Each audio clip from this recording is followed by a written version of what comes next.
Hello, it's not just cricket. Matt here in London, Azeem there in Dubai, and it's a great time of year this, isn't it? Love it. Start of the English county season. It's almost upon us.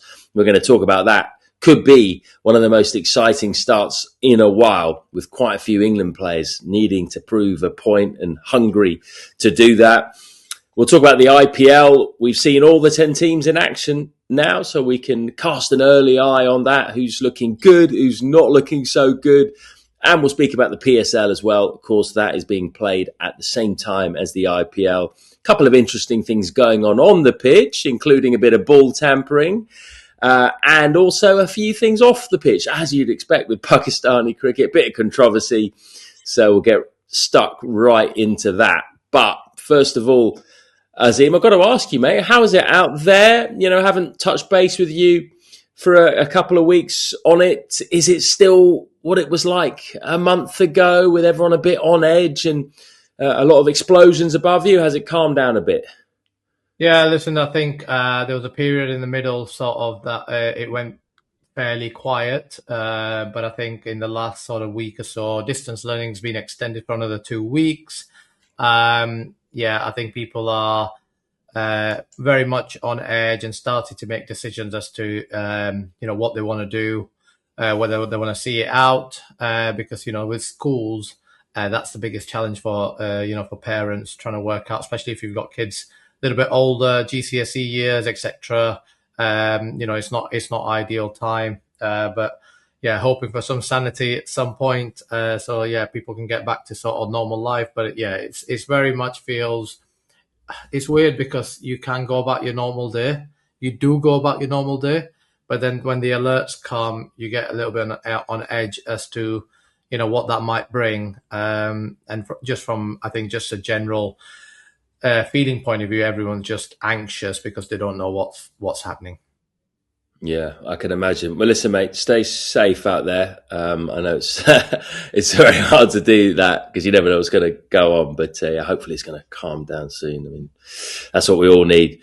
Anyway, we at least have got a lot of cricket to watch at the moment and keep you busy. And the county season is about to start tomorrow. In fact, cannot wait. I think I'll go down to Lord's early on, catch a bit of cricket if I can, first couple of first-class games.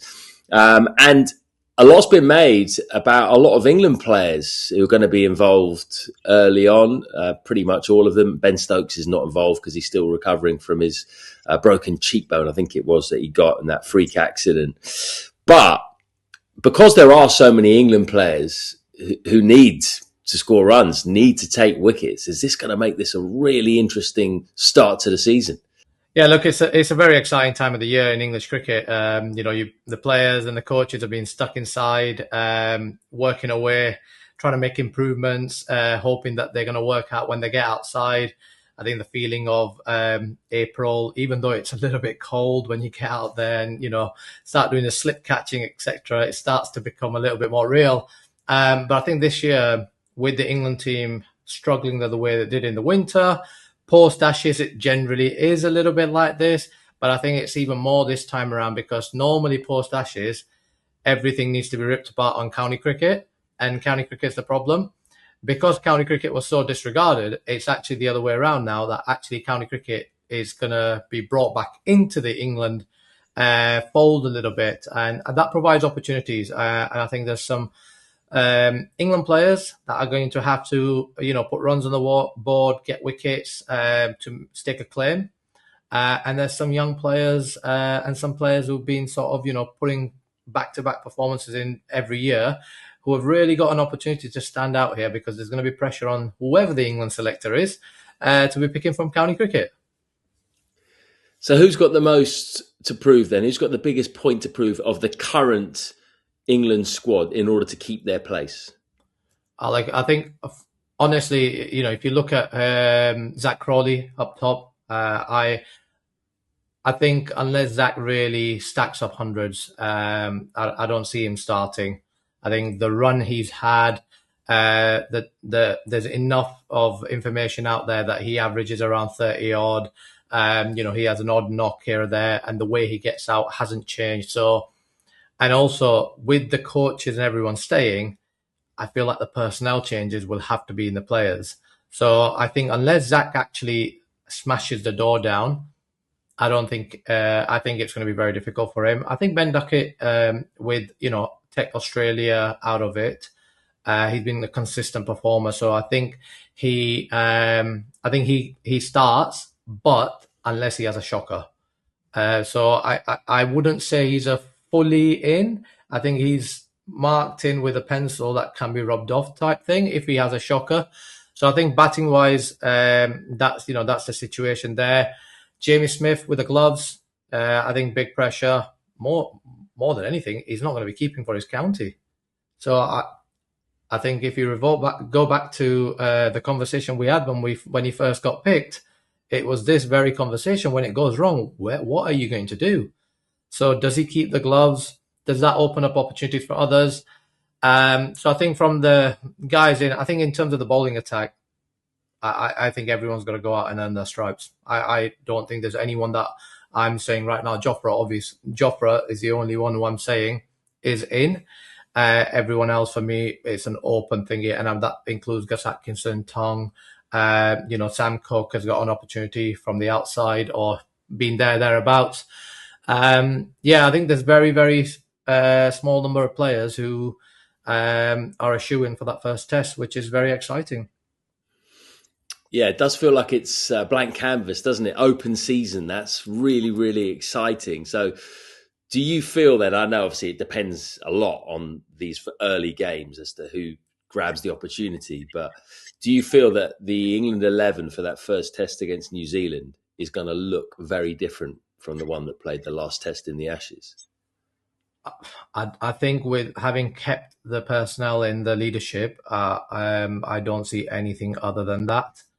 But then again, these guys, have not been very open to outside thinking. They've not been very open to, promoting people from county cricket. Do I see them going a full 360? I don't. So I think if those that were in put a few performances in, I hope they don't just go back to the same, because I think there's a lot of mistakes, and I think the mistakes need rectifying, regardless of your loyalty to the players. For me, Harry Brook should be a shoo-in at number 3. Harry Brook, if he's a number 3, then that straight away changes the batting lineup a little bit. For me, James Rue. As long as he, gets a couple of knocks, I think it's the time. I think he's ready. From a batting perspective, wicket keeping is a big issue. It's a big question mark what they do there. So it is. I hope that they're open, and this is why I think whoever the new selector is, and I think they should have 2, it's going to play a huge part in whether this leadership is able to turn it around. Speaking of the selector, have you got your application in yet? Is it all sent off? It's not sent off. It's not submitted yet. I'm still working on it. It's not submitted yet, but it will be. I'm very, very comfortable with the questions that have been put, I'm just got to articulate them in the right manner and get it across. And see what happens. Okay, we will keep you guys updated on that. Don't you worry about that. Right, let's get into the IPL then.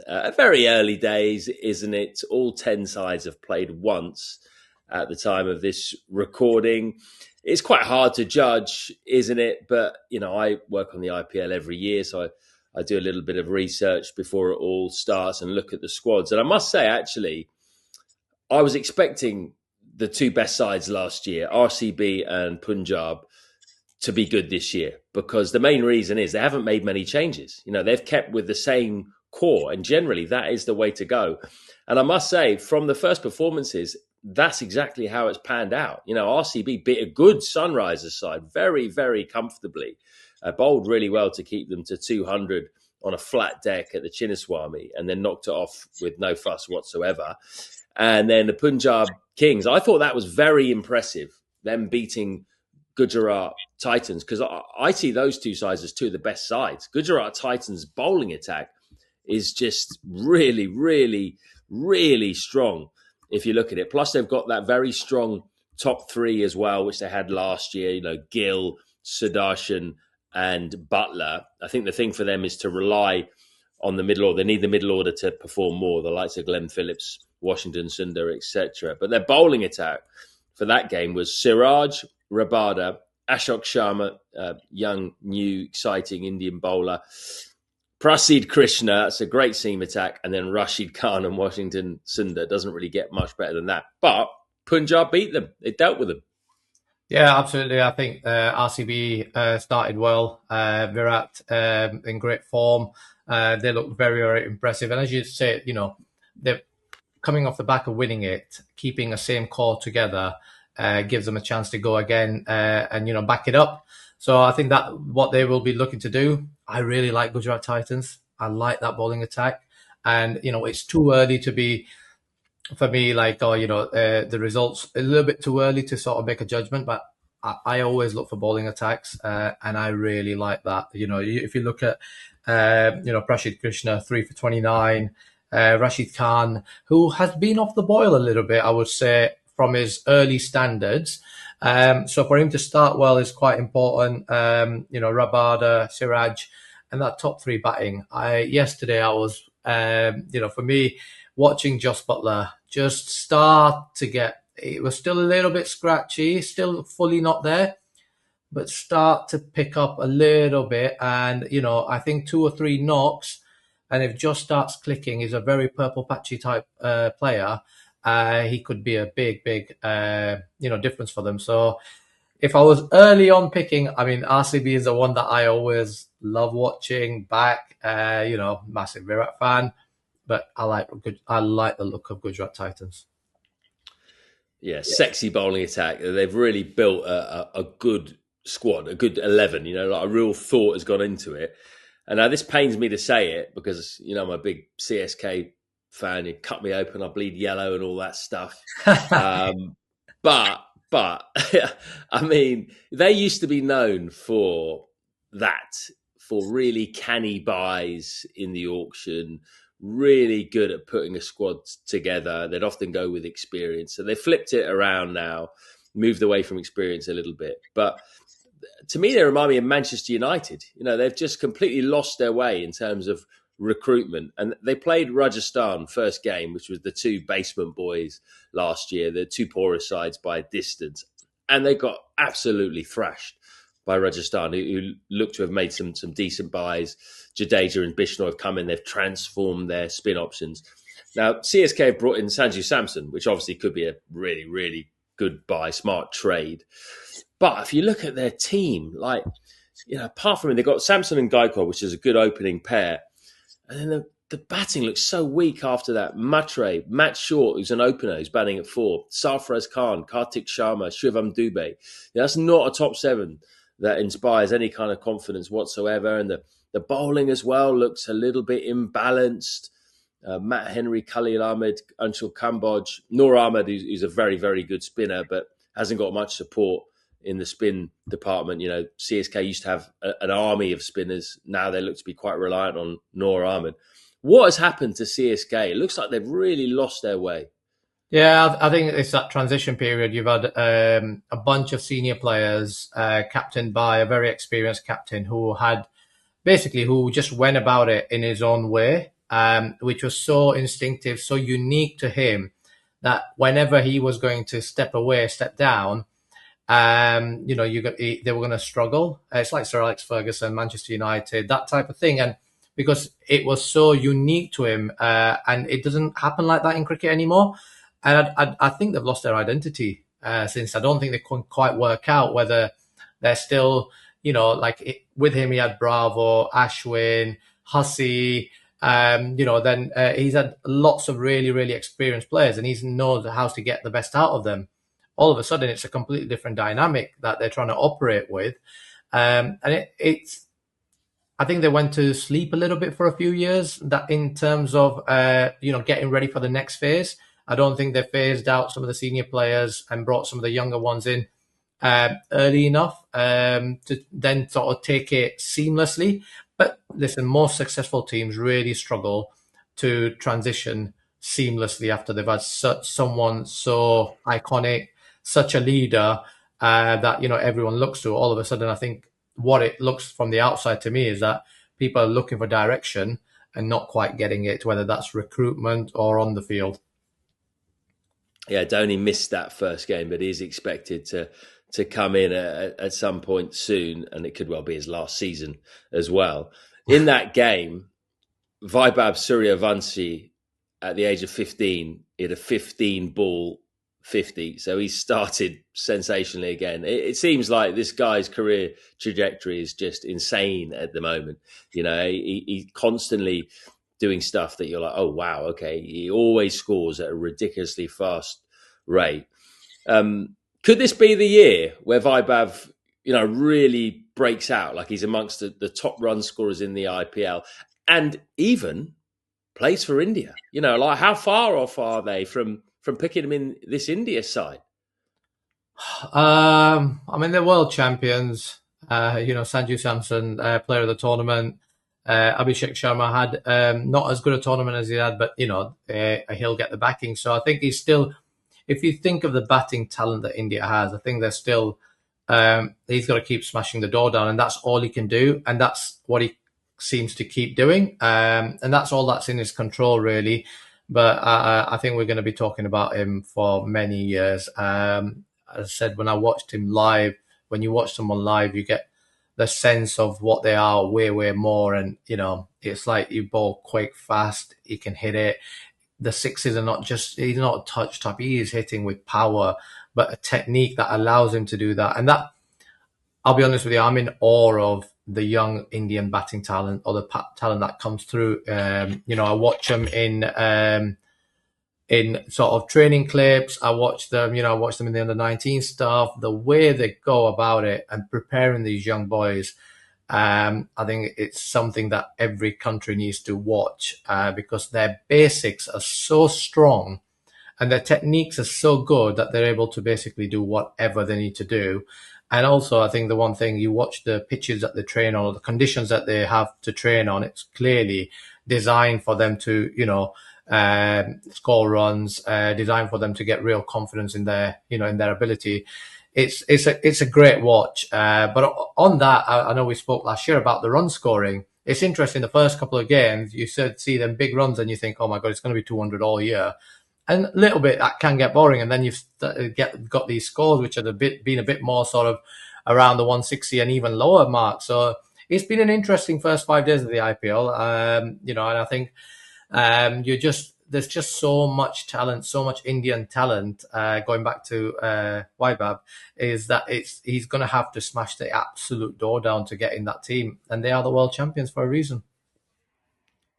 Yeah, and he's going to have to play in different ways, isn't he? Because as you say, the pitches will get worn. It won't all be about runs and a run fest and all that. So great start for him. And we could be talking about him, as you say, for 20, 25 years. That is a scary thought, isn't it? Let's talk about PSL then, which started just a little bit earlier than the IPL. Now, the big thing for the PSL this year is it's being played at just 2 venues and it's being played behind closed doors, which is a real shame because a big selling point of the PSL is the local crowds, is the vibe that you get in all the different places. So IPL are not doing that. They've got full crowds. Why is the PSL being played behind closed doors and the IPL isn't? Yeah, I think there's 2 factors. Without getting too nitty gritty into the geopolitics, I think it's the energy factor from the this war in the Middle East. I think that's going to provide challenges for the world the longer it continues. So I think, do I think that the IPL will continue this way throughout the tournament if this continues? Possibly not. That could change there. I think the second factor is the conflict between Pakistan and Afghanistan, and I think there's been, I think there's been threats, etc. So I think there's a security factor and the energy factor, and schools are shut, universities are online learning in Pakistan because the energy crises are on, some of the, I guess what, more that side of the world, nations, they rely heavily on, the oil, etc., from Iran. So, yeah, without getting into the nitty gritties of the politics, is due to two different conflicts. There's been a few interesting things happening on the pitch. We'll get onto one of those in a moment. But what's really caught the eye is a number of sort of off-field shenanigans situations. First of all, Nassim Shah has been fined because he tweeted about a government minister. I think he said that why she treated like the Queen of England when she turned up. So she obviously, yeah, exactly. She turned up to one of the games. It's behind closed doors. She turned up with a big entourage, and he didn't like it. So, I mean, cricketers probably shouldn't be doing that sort of thing. But he got fined by the PCB. Well, so what, right? I mean, if Phil Salt tweets about Keir Starmer, I very much doubt he's going to get fined by the ECB, or if he tweets about Nigel Farage or something. So, what should he have been fined? Does this not create more of a problem? Well, PCB are hell bent. I think Pakistan cricket is hell bent in ruining cricket as a whole. If you, break it down, he got the biggest fine ever in the history of Pakistan cricket. Yeah, there's been players that have match fixed. There is so much has happened in Pakistan cricket, and a tweet has got $72,000 fine. Just put that as a thing for one. It is a laughing stock. And why has it become news? It's become news in the world because of the fine, not because of the tweet. So that sums up the PCB. Clearly, he actually didn't tweet it. It's very, very clear and obvious that his thing was logged on to someone else, his manager, etc.'s account, who forgot to switch accounts when he tweeted it. It's very clear that I'm very, very comfortable he didn't tweet it. Even if he did tweet it, you know what? You can go, all right, listen, mate, don't do that again, type thing. But the problem in Pakistan cricket is, and the cricket as a whole, the ICC has a constitution where politics can't overlap. The thingy that Mohsin Naqvi is part of, part of the government. So effectively, there's just so much of mingling going on across it that effectively, the way they see it, they've, he's attacked or he's criticised government, which is the PCB. So these are the problems of Pakistan cricket, but the fine is ludicrous. And yeah, I feel for him, but there's been certain situations over the last few years where anyone that's been, anti-government in Pakistan cricket has either come under a lot of scrutiny or even been dropped or been taken out of the team, which is a very sad place to be. And there's this unspoken situation, isn't there, with Imran Khan, rotting in jail effectively, which is a really, really sad situation. And, the whole of the cricket world really is behind Imran and, is desperate for him to get out. And of course, the Pakistani players are as well, a lot of them.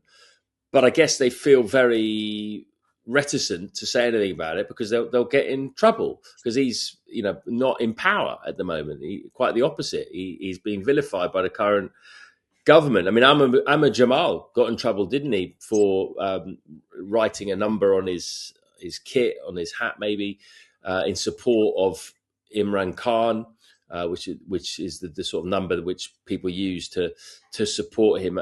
He got in trouble. I think he might have got a fine as well.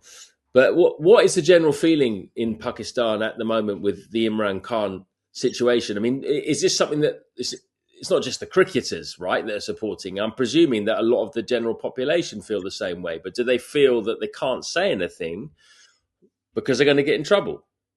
Yeah, listen, he won an election from jail, landslide, which was not honoured.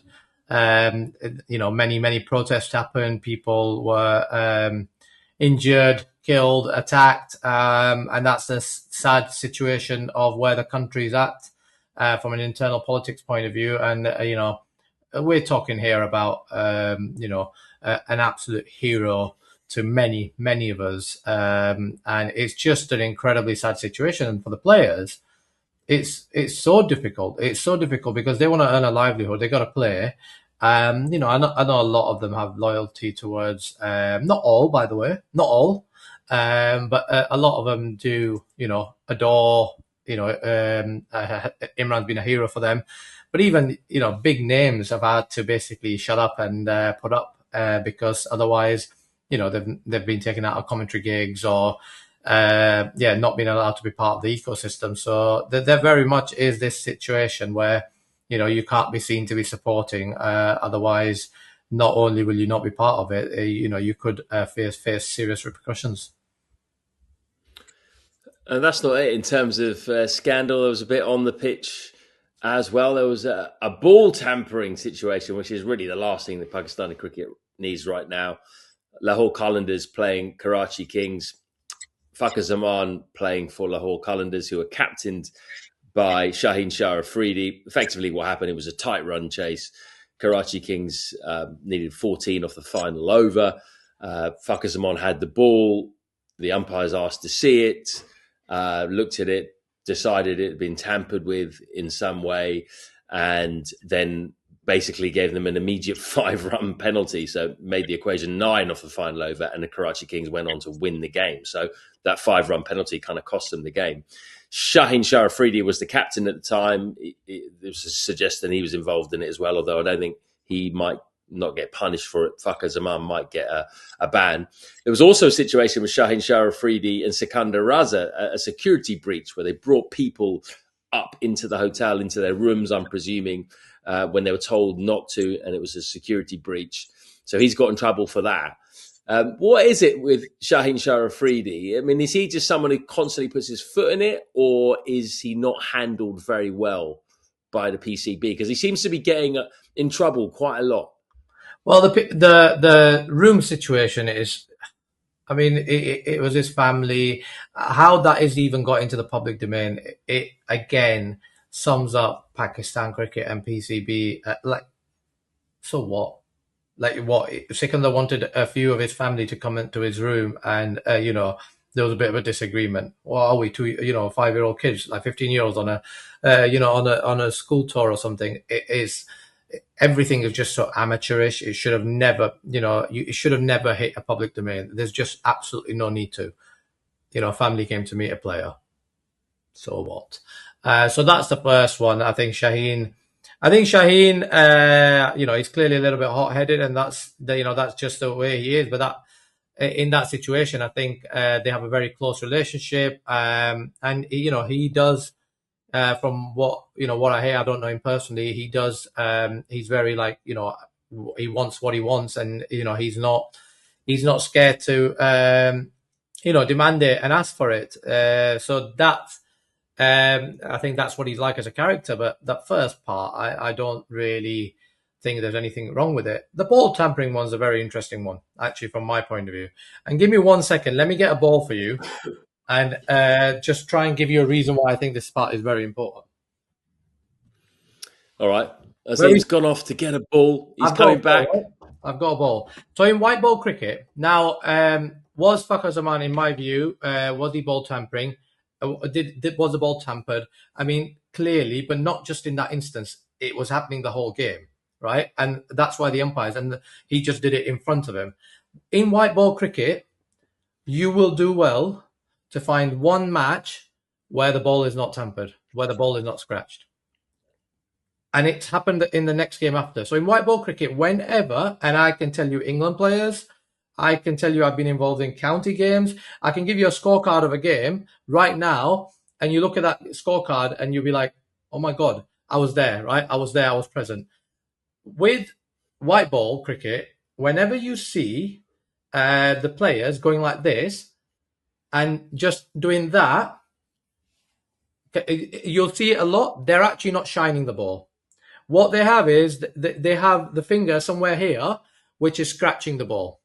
In white ball cricket, that whenever you see that motion, they're not shining it.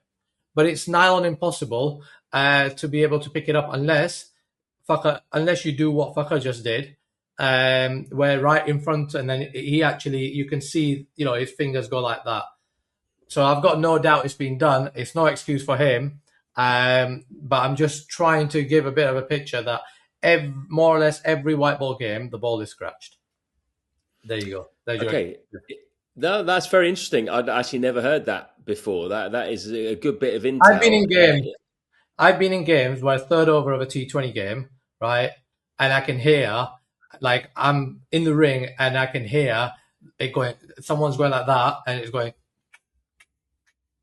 right. I've seen fourth over of a T20 game it reversing. Anyone that pretends otherwise is just bullshitting, practically. Do you think they've got an implement then, or they're just doing it with a nail? Sorry? Have they No, got no, an no, implement in their hand? no, there's nothing else. Nothing, no, it's just with a nail. Just with a nail. Because the white balls don't shine. So, like, in the 19th over there, like, there is no purpose for shining. They don't shine. But it's Okay. nail under there. If you're listening to us as a podcast, what you need to do is you need to go onto YouTube. We'll put the whole of this episode on YouTube, and you need to see exactly what Azeem has just done, because it's very, very interesting. What he's just done is he's just motioned, when you use your hand or your fingers to sort of rub on the ball. But go onto YouTube and you'll see it for yourselves, because that's the first time I've heard that, and that to me is absolutely fascinating. Let's just finish off with a bit more of a positive story about someone who's been doing quite well in the early part of the PSL, and that is the evergreen Moeen Ali. What is he? 38 years old. He was playing in that ball tampering game for the Karachi Kings, who won the game, and he started well in the tournament, only a couple of games in, but he's taken 3 or 4 wickets. He's also played a very good innings, 48 not out in the first game against the Gladiators too. Do you reckon that Moeen Ali right now is still England's best spin bowling all-rounder in white ball cricket? I mean, I watched the game, and initially with the bat, he looked a bit rusty, but then he got his rhythm with the ball. The minute he came on, like Moeen, for someone who started off as a part time and then became, one of the best spinners we've had. Lots of inconsistency and stuff, but the one thing that's always been consistent is his shape on the ball.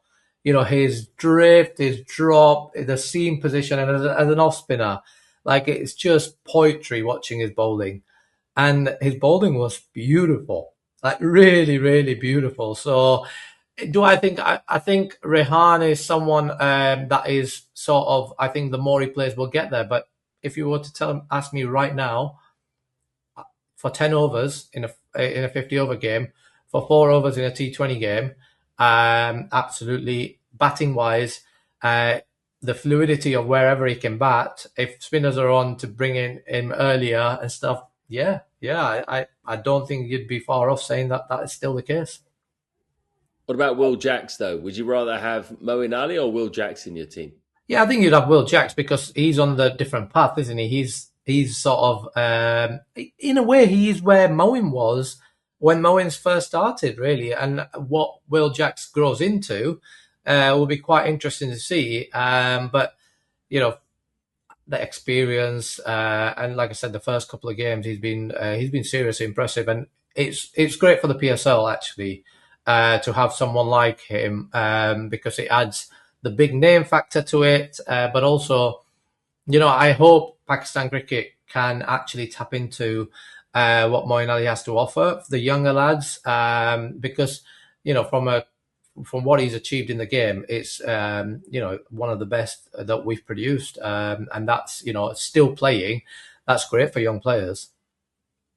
Yeah, Will Jack's got the edge on him in terms of batting, hasn't he? But his bowling is still a work in progress, but it is getting better. And I agree, Moeen Ali, I think when he retires, I think he'll get the credit he deserves, because actually, since he stopped playing, we've seen a big difference for England. And not just in white ball cricket, red ball cricket as well. He is one of our great spin bowlers, and I hope he gets that credit as well, because he's also a superb batter. Great episode, mate. Enjoyed that one. Thank you very much. If you haven't checked out our YouTube channel, this is the perfect reason to do that, to go and have a look at Azeem's little demonstration of ball tampering there. You can find us. It's Not Just Cricket podcast. That is our YouTube channel. We're also on the Cricket Smash YouTube channel as well. Do follow us on all of our socials at INJC Pod. And we'll be back next week where we'll have a lot more action to talk about, a lot more in the IPL. County cricket will reflect on the early games as well, and a whole lot more. We'll see you then.